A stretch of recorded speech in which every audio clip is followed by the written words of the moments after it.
Hello, Dr. Pruce. This is the makeup of voice recordings for the final multimedia project.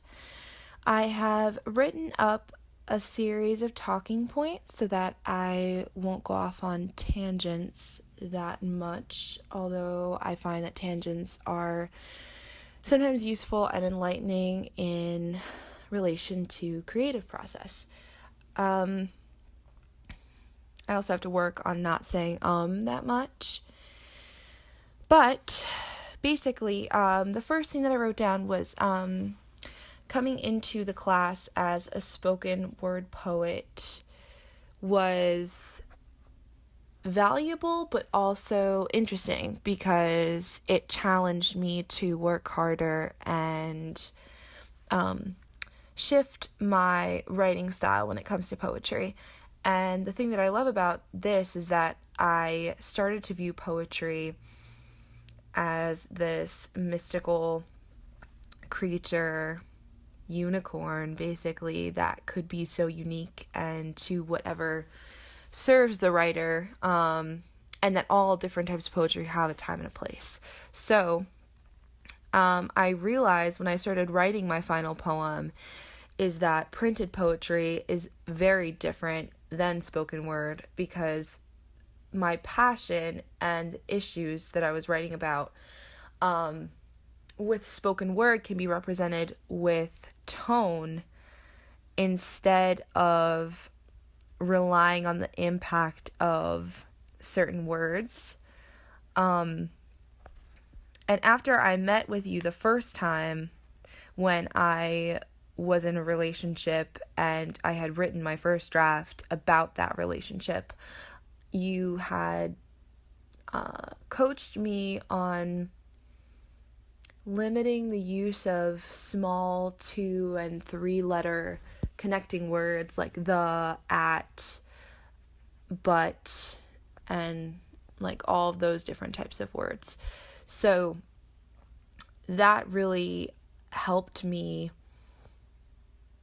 in my written poem, and that guided how I viewed writing poetry instead of writing for spoken word, because connecting words lessen the impact in printed poetry, and in spoken word they can enhance the flow and rhythm of stanzas and different lines. And so looking at the first version of the poem I wrote, it's very cliche. Other than the first stanza, which talks about the dusky tones, I guess, which represent love to me, and the positivity of that. The first stanza says, "My cheeks are flushed, painted in dusky tones of dusty rose and lilac and peach. The speech slows at this time of 5 o'clock. The roads grow quiet, and lovers return home, turning keys and locks of blue and yellow and green doors. Veils of separation are thin, even the wind whispers." And I like the first couple of lines, and the wind whispers thing is very overdone and overwritten, I think, in people's writing. And then it goes on, and I talk about altars and divine presence and thinking about him now. I don't remember much that was divine about him. I don't know why I idolized him so much. He brought me a lot of grief. But it's good that I realized that and changed the topic of my poem. The second draft, after that first one that was very cliche, I wrote after I met with you. And I broke it up into mini poems because it was too large of a chunk. And in spoken word, I'm used to writing large chunks because a piece can be 2 to 3 to 4 minutes long or however much. And so let me find that poem.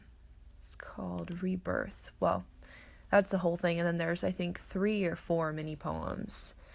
And I kept the dusky tones for the first one. And Maple Horses and Honey Cows, that was in the second stanza, which says, there is constant peace, silence. It's difficult to abandon the words, my friends, my companions. I tie them to wooden fences, resting alongside the interstate of my consciousness. They are maple horses and honey cows. They are the scrapbook memories. Scrapbook memories are also sort of cliche, but I used to make a lot of scrapbooks with my mom when I was younger. So that conjures up a memory for me, but wouldn't necessarily for the reader, and I understand why I didn't end up liking that. Morning mist seeps into lungs. It lingers, steeps like chamomile tea. Warmth is reborn inside bones. I grasp it with the urine of a newborn's hands as he lays beside me. I adopt his skin, fresh linen from the line. I really also love that stanza too, but I think that my final project is way more honest and genuine. And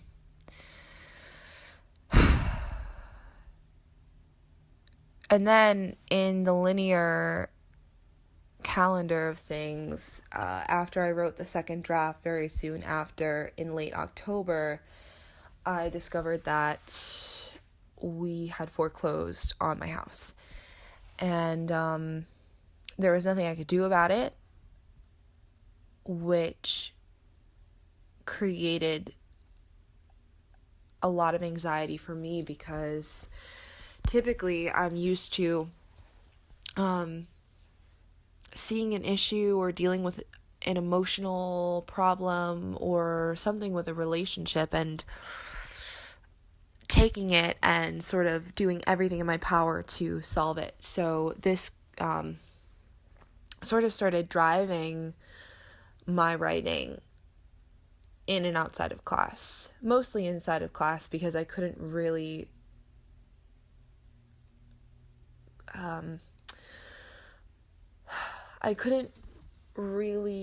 guide myself to that quiet place where I could write. And typically I would either write when there are so many things going on and it would just come out of me, the lines.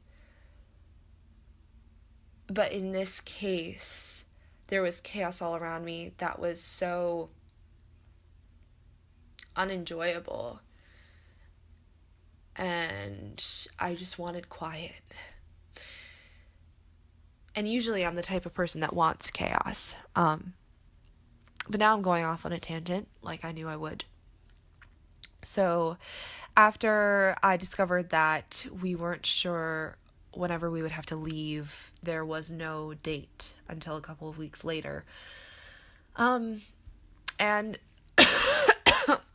as I was still trying to go to school and be involved and be punctual with my assignments, it was very hard because I had such a stressful work environment.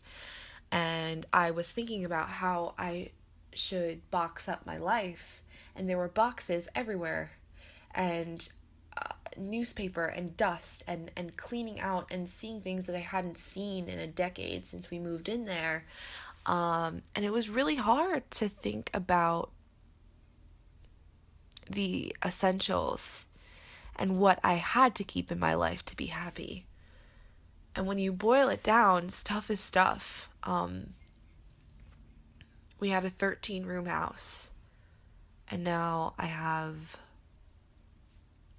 a 3-room apartment, which is so much better than it could have been. But I had to boil down all of my belongings to what I really needed, and this was increasingly making me anxious all of the time. And my father moved back into the house for the last weeks that we were in there, and he was drinking almost every night, and it was giving me these horrible flashbacks of when my mom used to overwork herself and leave me alone with him. because they would both, well, when he was working, she would stay home with me during the day, and then she had 2 night jobs that she would alternate in between, and she would leave me with him, and I would cry every time. And I remember crying, but it wasn't until I read her diary with her permission years later that I realized I was crying, because she would come home and he would be asleep, like completely blacked out on the couch, and I would feel uneasy and unsafe. And in this time of such uneasiness, I started remembering how I felt when I was a very, very young child, probably 4 or 5. And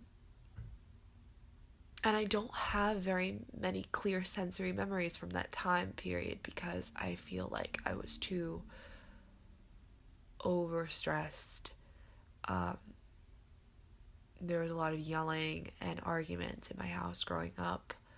A lot of coming home in the middle of the night, intoxicated, from my father, and my poor mother feeling so overwhelmed. And in this foreclosure, it was basically a reenactment of those old family roles that were intact when they were married.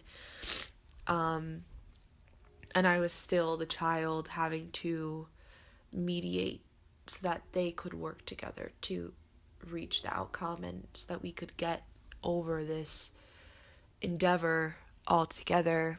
And I believe, well, I hope that it's the last time that we have to work together as a family unit, because otherwise it would be way too stressful. He was just, his presence there was hindering more than helping, and it really affected my mental and emotional well-being. And my mom was orchestrating basically everything, even though she was so emotionally overwhelmed. And it's easier, I think, for me to compartmentalize my logic and pragmatic self versus my emotional and anxiously heart-led self. My energy was just very all out of whack, and so was my mom's. And my dad I don't think he fully grasped what was happening. And the family that came that actually cared enough to help were really 2 of my mom's close friends, her sister, and 2 or 3 out of 9 of my dad's siblings. And it really painted a picture of who cared enough, and also who came because of obligation. So I started realizing that I was showing a part of myself that was emerging in crisis, wherever I would be so emotional and so overly anxious. And then I would have these periods where I would switch off with my mom, and I would become the calm one and the logical one, and create plans and steps in order to make everything go smoothly. It was really teamwork. So then I wrote the first version of the home poem, and I realized that leaving this house was like leaving a person. It was almost like leaving my ex-boyfriend. It was really hard. And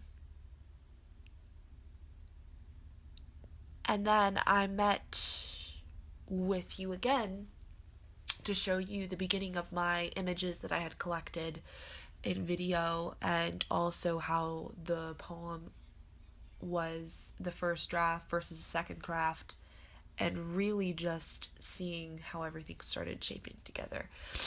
So, you suggested that I continue to work in the library and sort of give my dad some more advice and tough love, and try to guide him, because him staying on my couch was truly interrupting my mental process as far as homework and my productivity. So I couldn't focus in my apartment, and I was so concerned for my dad. But I realized that something you said really touched me, that you cannot be a good daughter to bad parents. And your story of your life started to make me realize that I cannot be or give more. I was giving him more than enough, and advice and tools and help, and he had to it took him weeks up until this week to start getting his life together himself, and for him to actually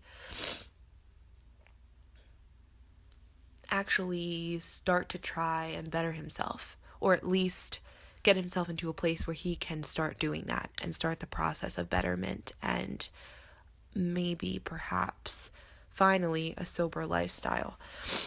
So then after he left, I continued to make adjustments to my poem and collect my final images. And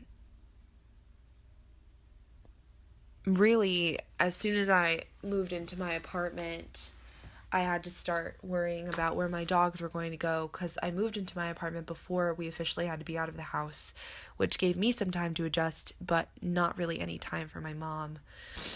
And I was so concerned, and I right now I am so incredibly grateful to you and to Carol, who is an angel on earth.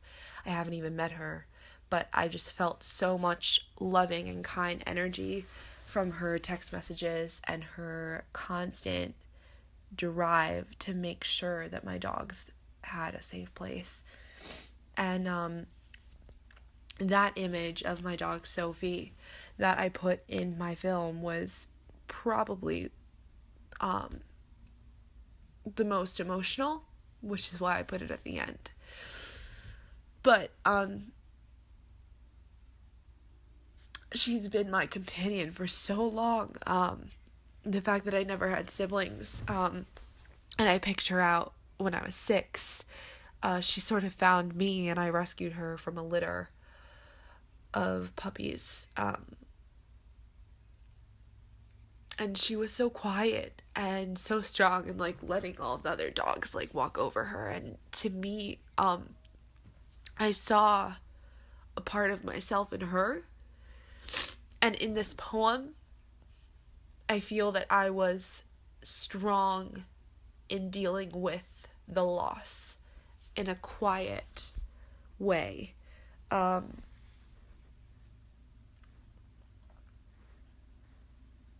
So when I wrote the first draft of the poem about my house, I started with these images and no punctuation, and just describing my feelings of leaving. Abalone shells, ghastly clothes, her last breath taken in that home. That stanza was about abalone shells that my grandmother had collected, and they look like pink and green and purple shiny on the inside. Very naturally pretty and beautiful, like she was. So I feel that she says hello to me every time I look at them and admire them. And my grandmother passed away in the house that I had to leave. So that's a very sacred place to me, because death is a very sacred thing, and I witnessed that there. House bones crack, pretzel limbs between teeth, pink December fingers beneath blankets and rusting ice sheets represents the noises that my house would make in the wind, in the cold. In every December that I spent in that house, the house would sort of speak in the snow and the cold air. It's sort of like when your body reacts to the winter time, like your bones become stiff and you stand up and sway, and your vertebrae sort of cracks, and at least mine does. And it was, that stanza was also representing my isolation that I would feel in that house sometimes, because it was a very big house and I would be alone a lot of the time after my mom kicked my dad out this past year. Wooden floor speaks, rain starts yelling 3 a.m. after having had too much to drink, a melting roof. I was talking about the times that I had to deal with verbal aggression and altercations, almost physical altercations between myself and my dad and between my two parents. And a melting roof sort of represents like the top of a pyramid and the top of the house and how it started caving in. So I wanted to do a defamiliarization of a roof caving in and sort of like an ending or the start to an ending, basically. And I think of like a Dali painting, like the surrealism of like melted clocks and everything is just sort of starting to become hazy and surreal and sort of dreamlike. Sets of hands wrap fish bowls, chalky newspaper. They arrive, hoses ready after the forest fire. That sort of refers to the starting to leave process. So those are some of the things from the first version. The second version, I added a bunch of punctuation. The first 3 stanzas are the same diction-wise. And then I added the sets of steady surgeon hands, wrap fish bowls, with chalky newspaper. They arrive, hoses poised after the forest fire. The flames had passed on, leaving spirits and tree ashes to display at the wake, to spread on sacred lilac ground. I jump in the deep end, toes touching smooth cerulean liner at the bottom. I drop the anchor. This part is basically the same. The chain pressing into my sinking marble form, the chlorine light traipses through. Sea glass Bacardi bottles float on the silk-seamed water. My lungs coax me to the top. The mermaid with a chip on her shoulder, my nose can taste it. I sort of wanted to rely on synesthesia for the last line of the poem, because I feel like when you smell very powerful things, you can sort of taste it in your mouth too. And any time that I would smell that particular rum, it would make me anxious. Also the sound of ice cracking from trays and Pepsi, because that's the chaser of choice. We did an exercise in class that I think really helped me identify the voice in this poem. We did the other perspective, but the same topic. And I wrote from the house's perspective, which for me was helpful, I think, because it was as much of a third party perspective or observer as possible, but still personal, because a house is sort of like a person with its own qualities and attributes. And I feel like if houses could talk, they would be so interesting. And then it would be even harder to leave them, because they would know all of your secrets and they would watch you sleep at night and protect you from the elements. But anyways, I called it Hum. And I came up with some really strong images here. Particularly this stanza. I am home and I am dying. I have started losing shutters and roof tiles. When the sky cries, it comes through my eyes. I am old yellowed paper and silty bricks and engraved floors. Their latex hands have opened me up for surgery.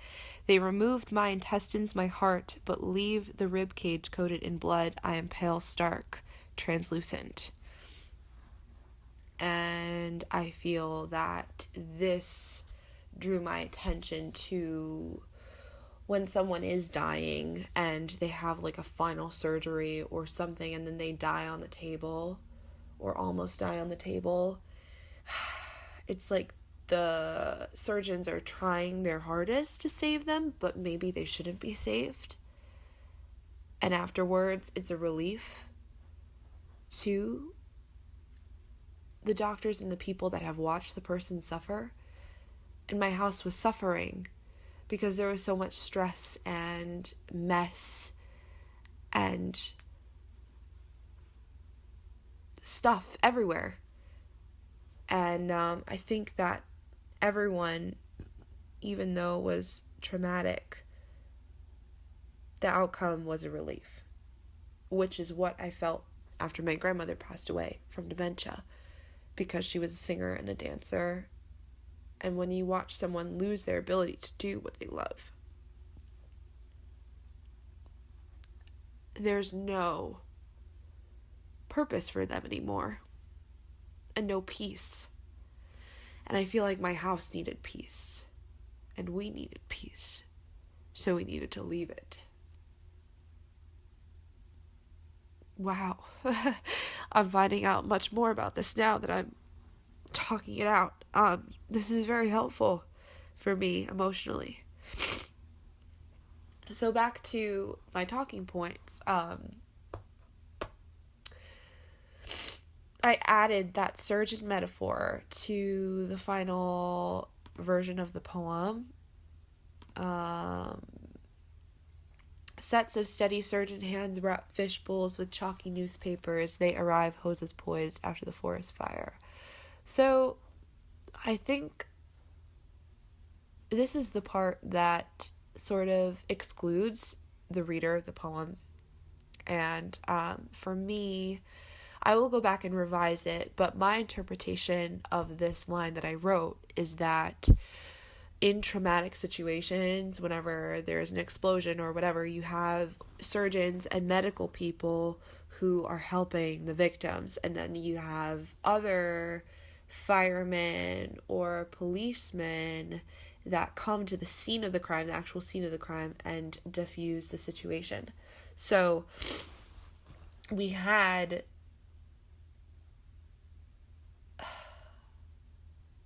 my mom's close friends I view as the surgeons, because they were there for the very, very emotional parts. And then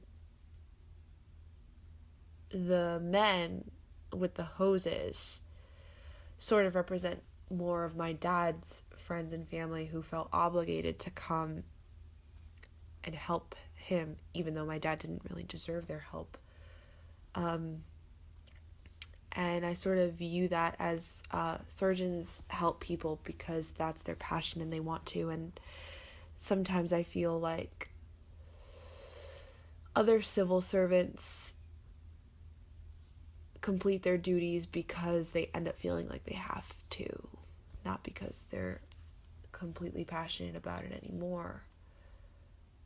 To me, that's how I view this stanza, even though that's not always a correct observation. That's just my train of thought right now at this moment. And then the flames have passed on, leaving spirits and tree ashes to display at the wake, to spread on sacred lilac ground. You asked about the lilacs in your email within all the critiques of the poem, and I started to reflect on why I chose to write that line. For me, lilacs are a very peaceful image, and we had them potted in different corners of the property of where I used to live. Violet lilacs, and they were very beautiful, and they smelled really fragrant and wonderful. And to me, I love that flower, and I think that the color purple is, The Color Purple is a book and a play that I very much love, and it has a lot of meaning for me. I feel purple is such a reverent color in nature. It makes me anyway focus and feel creative, and it's beautiful and rich. And I looked up the meaning of lilacs, or what they used to mean when flowers and their meanings mattered. And violet lilacs, which is the ones that I had at my house, represent spirituality and pure, I think purity and innocence, it said also. That may have been white lilacs, but in my poem I was thinking of violet lilacs, the standard one, the grayish purple. And sorry, my nose is stuffy now that I was tearing up a little bit. But I believe that lilacs are very spiritual and beautiful, and if there were ashes in a wake, I think that would be a nice place to spread them. Going into the final images of the poem, I jump in the deep end, toes touching a smooth cerulean liner. I drop the anchor and the chain presses into my sinking marble form. The chlorine light traipses through. Sea glass Bacardi bottles barely float on silk-seamed waters. My lungs coax me to the top, the mermaid with a chip on my shoulder. My nose can taste it. You did write about how the speaker and the mermaid become one, and I think that that's very true. Mermaids can breathe out of water and in water, and I feel that I can breathe in happiness and sadness. And that sadness, for me, is a dangerous choice because I can very easily wallow in it and still be able to breathe, even though I shouldn't. And I guess I do view myself as that mermaid, and that I am synonymous with the speaker in this poem, even though sometimes you're not supposed to be synonymous with the speaker in the poem as the writer. But in this one I am, because I had a lot of emotional ties to the topic. And I feel as if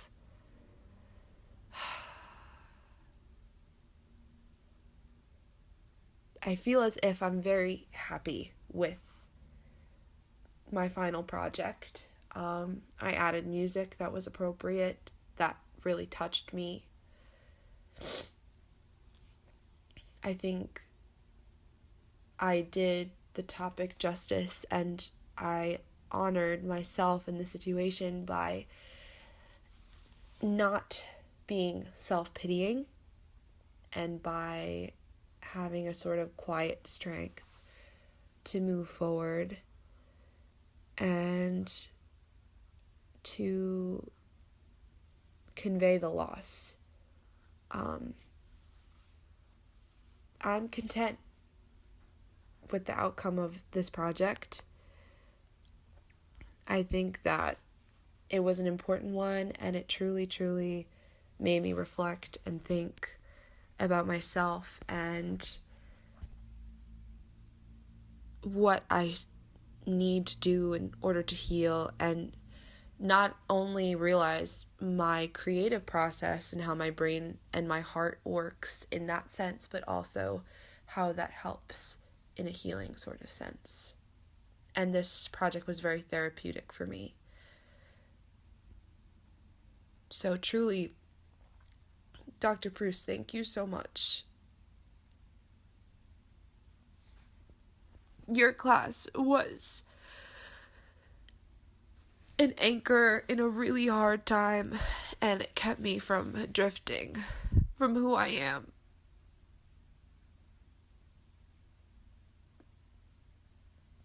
If I didn't have this class, I think I would have made some very different decisions. But thank you for being someone who gave me tough love and gave me so much help and guidance.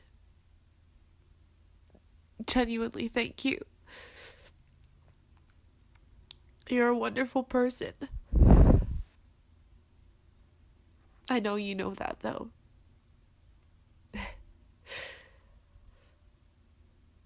And that's all I have to say about the poem.